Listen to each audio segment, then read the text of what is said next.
Hey everyone, Allyson Berger here with Be Terrific. We are streaming live from NAB 2017. And I think we must be getting close to happy hour because I am now joined with three lovely men in my studio. How are you guys doing today? Great. Great, thank you.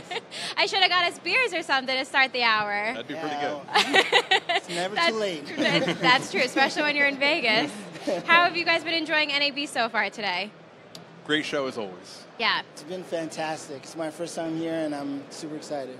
It is fun. Really enjoying it so far, definitely. A little overwhelming. There's a lot going on, for sure. right? Yeah, it's a big show. Okay, so you all are from different outlets and companies. So why don't we go through and just give a little backstory and where you're from and what you're doing and how NAB is treating you? Sure. So my name's Dan Pisarski. I'm the VP of Engineering for the Americas for LiveU. NAB is great so far. It's a great show every year. LiveU's here every year with a nice big presence, and we're excited this year to be showing some 4K streaming, which I think has a lot of applicability to 360 and VR, so that's my involvement. Okay. Great. Edwin? Hello, my name is Edwin Rogers, and my company is VR Video, and what I've been doing for the past 4 years is 360 VR production. So it's a very big passion of mine. Yeah, very big at the show this year. Yeah. Nick Jacobovitz, VP of Strategic Development and Operations for all mobile video digital media. It's a mouthful, I know. Yeah, you got it. But anyway, just enjoying NAB, soaking it all in. We've got 2 booths in the VR pavilion, so definitely trying to show our wares in that space. And, yeah. So I really wanted you guys here to be able to talk about VR and 360 video, and we were talking about this a little earlier, that there really is a fine line of, what is VR and what's 360 and where does it split. Mm-hmm. So Edwin, why don't you go into explaining that, because some of our viewers, they might not know the difference really well. Yeah, so I think one of the things people often ask is like, do you edit 360 video or VR video differently? But at the end of the day, it's just an MP4 file. And the aspect ratio, instead of being 4:3 or 16:9, is 2:1. And so it's a big rectangle. And the difference between 360 video, for example, and VR is just a matter of whether you're viewing the same content on a headset or you're viewing it on a desktop or an iPad. When you're viewing it on an iPad, it's technically not VR because you're not immersed in another experience. But if you have it on a headset and you're in Paris, you're getting a VR experience. All right, interesting. Now, any of you can answer this. So this is kind of virtual reality's second time around, if you will. What makes this time different than in the past? Is this time the time that it's actually going to stick and make its mark? I think so. I think it's the classic case of the technology has finally caught up to the dreams. So it was a great vision the first time around with VR. There was some early still image 360. I mean, you can probably go pretty far back to some panoramic 360 or panoramic still images, and then VOD 360. But here, the technology has finally caught up. I mean, you can have very affordable cameras that are very portable. You can take anywhere and get great-looking 360 video, and any more great-looking 360 stereoscopic video that when you view it in a headset like VR, it truly has some depth to it. So it's a case of the engineering catching up to the dreams. But you think we're finally there? Like, do we still have a few hurdles to jump? There's always challenges. There's always new things to solve and fix. Resolution is one of them. Edwin and I talked a little bit about that earlier today at the show, that when you're looking at a 360 video, when you're looking at it through some sort of viewport, whether it's a 2D viewport and you're seeing it as 360, or whether you're looking at it through a headset and you're seeing it in true VR, you're only seeing a small portion of the original image that was transmitted. So that original image has to be as high resolution as you can possibly make it for that to look good. When you're looking at only one part of it, you don't want to see sort of standard def video. You want to still see HD video. For that little part you're seeing to be HD, the whole thing has to be way above HD. So 4K, 8K, that's where, and that technology is here as well, and of course very hot at the show. But its applicability to 360 VR, I think, is very strong. So how do you think you actually get over that challenge? How do you think we'll accomplish that? So again, cameras were a big part of that. The cameras have caught up. But of course, I could talk to it from a transmission side, coming from LiveU. The ability to transmit 4K has caught up. Codecs have caught up to the point where you can do at 8 or 12 or 20 megabits per second, great looking 4K, or even getting into 8K. And even things like LTE networks have caught up, at least when you bond multiple ones together, to the ability to transmit at those kind of bit rates. So doing that kind of bit rate from the field used to be hard, now it's not so hard. Yeah, I mean, even going back to early February, we participated in the Hyundai Super Bowl commercial, the 90-second spot that aired right after the game. And in that scenario, we had a deployment in Poland, transmission originating from Houston, and it brought families together with soldiers. In that scenario, we had to break apart the 4K signal, transmit 4 discrete 1080p signals, reassemble it at the downlink in Poland. Today, with the introduction of the H.265 and the HEVC stuff, that makes that workflow that 10 times easier than a lot of the struggles that we encountered just going back 2 months ago. So that's pretty exciting from our perspective, for sure. So I've read that if you can dream it, it can be in virtual reality. Well, I think there's virtual reality, the video game, kind of like 3D modeling elements, and then there's also like 360 video capture of reality. So so there's 2 different elements, and yes, it's true. You can 3D model something that looks like, a world like Star Wars or something like that, where ships are flying and you're in the future, and you can also capture the reality of being here today. Which has been all over the place. I was just going to say, and the marriage of the two now, CG elements with real-life elements, volumetric scanning and dropping someone into this virtual world, it makes that dreams into reality comment that much more, current. And that's a really big thing at the show this year. Yes, augmented reality. So there's 360 virtual reality and augmented reality, and as Nick was saying, augmented reality is kind of the joint of those two. So you shoot something in the real world, but then add something to it through a computer. How do you think this fits into everything with, the live streaming? Are we going to have live streaming, virtual reality? Like, where are we going from here? What's next? This is definitely happening now. For example, I did a live stream of the Women's March in D.C. that got 3.5 million views in Facebook, and that was a 360 only viewing experience. Most people saw it on their phones, but a lot of people saw it on desktops, and 20,000 people shared that link. This is something that I often tell people, don't miss the forest for the HMDs, which is the head-mounted display. There are millions of phones out there, and having the ability to control the video on your phone is not going to go away. People love it, and it's just getting better. It's getting sharper. It's getting faster, and it's live. Do you think it's changing the experience depending on which format you're watching it in? For sure. I would say the next generation phones with positional tracking will allow you to move within the VR space, so that's going to be a real game changer.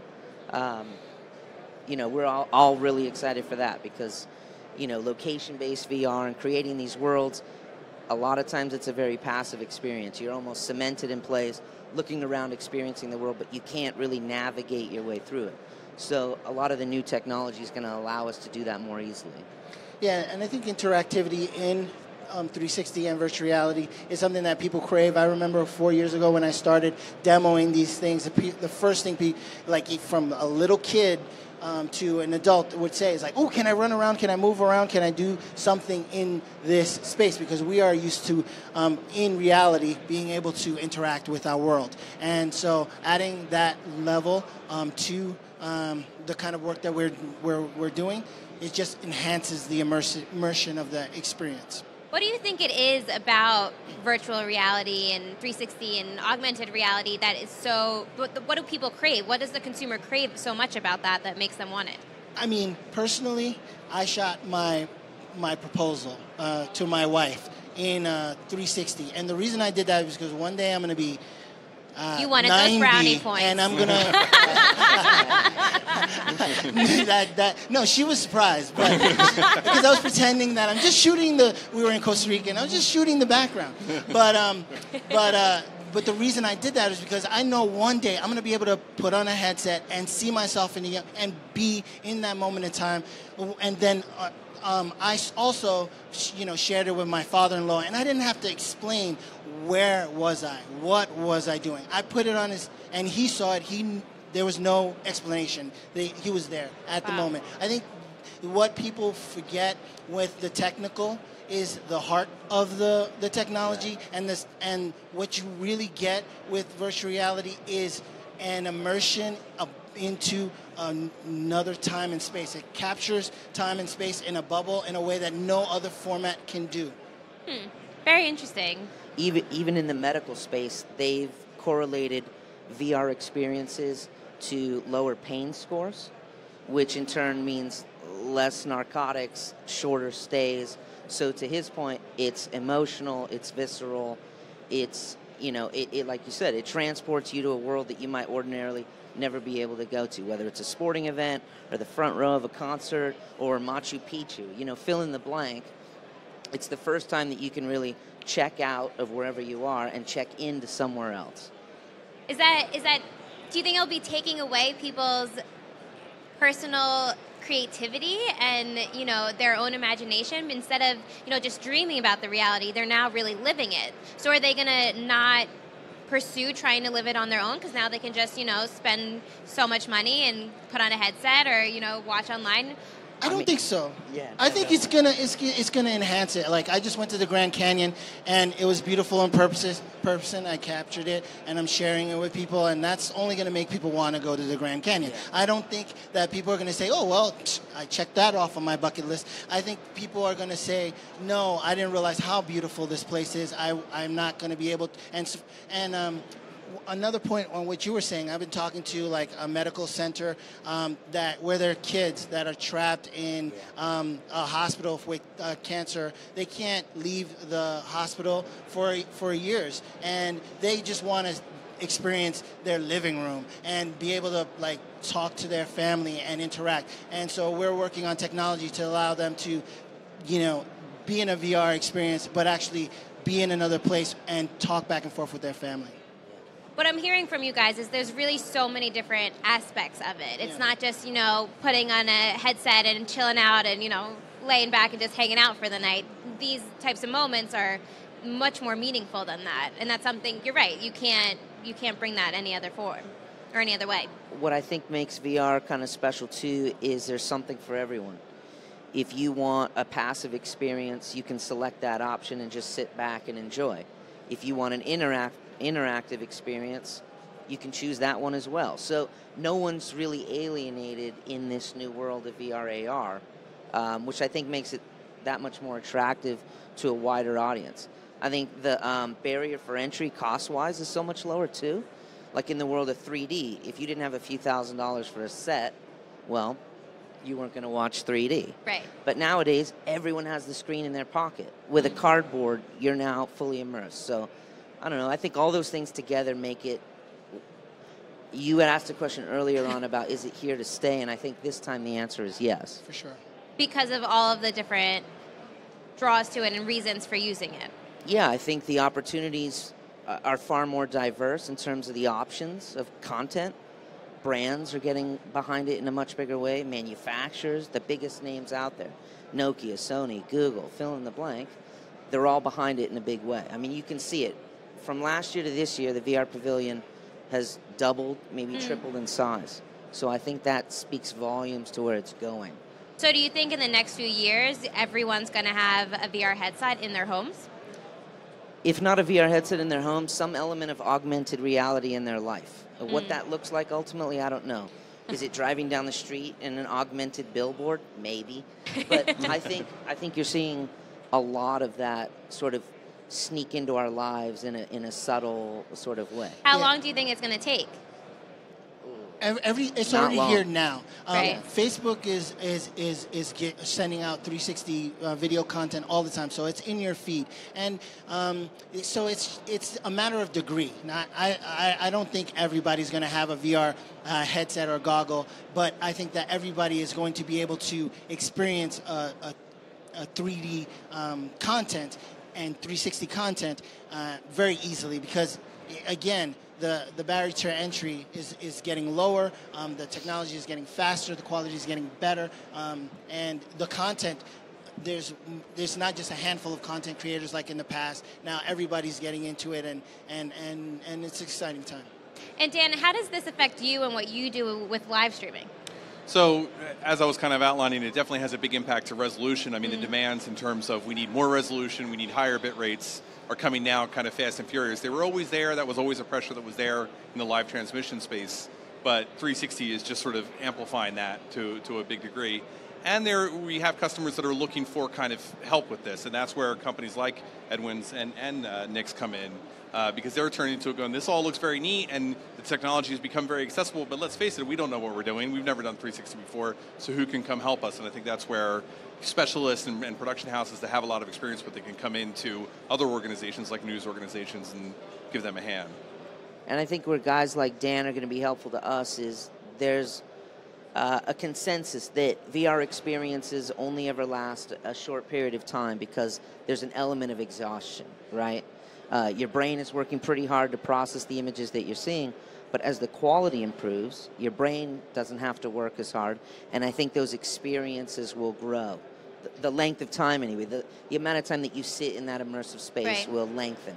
I think I hear people say about 11 minutes is the average time that someone's willing to stay within that world. Okay. We'd like to see that grow, obviously. Yeah, and when I shoot and produce 360 content, I aim for a 5-minute because I think that's a good amount of time, and I notice that this is what kind of people like to consume in a headset. However, with that being said, the Women's March was a 3-hour live stream where the biggest problem we were having was getting a fiber line, and thank God we were able to get one, and that's what LiveU is going to solve, because then I won't be dependent on just a hard line. I could be able to go anywhere around the world and capture a really important historic event and share that with the world. And so people were looking at that content.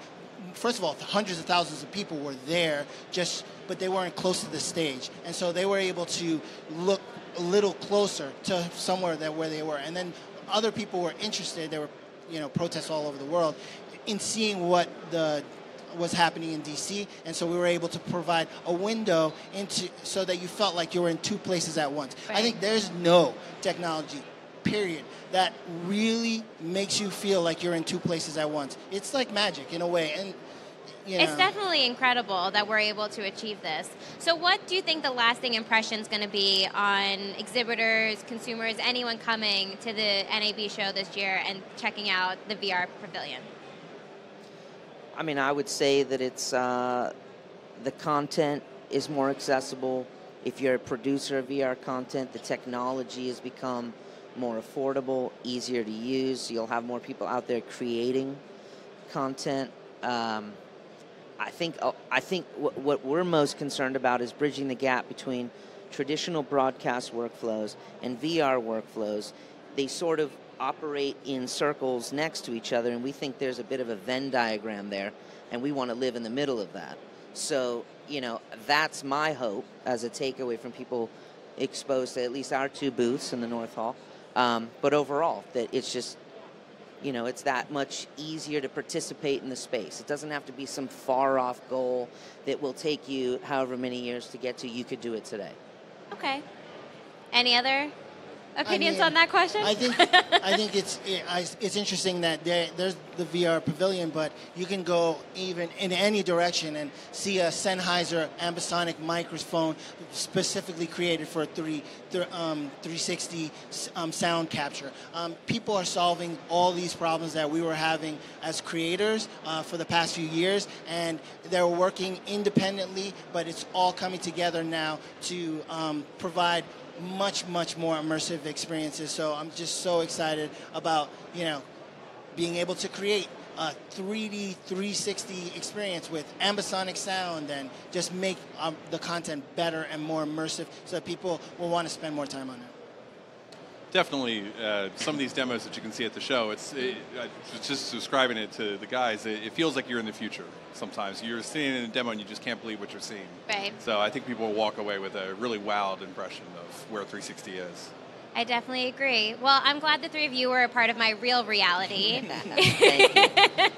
Even though we've been talking about virtual reality, augmented reality, 360, it's all really exciting stuff that we can all take in at NAB this year. But thank you guys so much for joining me today. I hope you enjoy the rest of the show. Thank you for having us. And thanks, everyone. I'm Allyson Berger with Be Terrific, and we'll see you soon.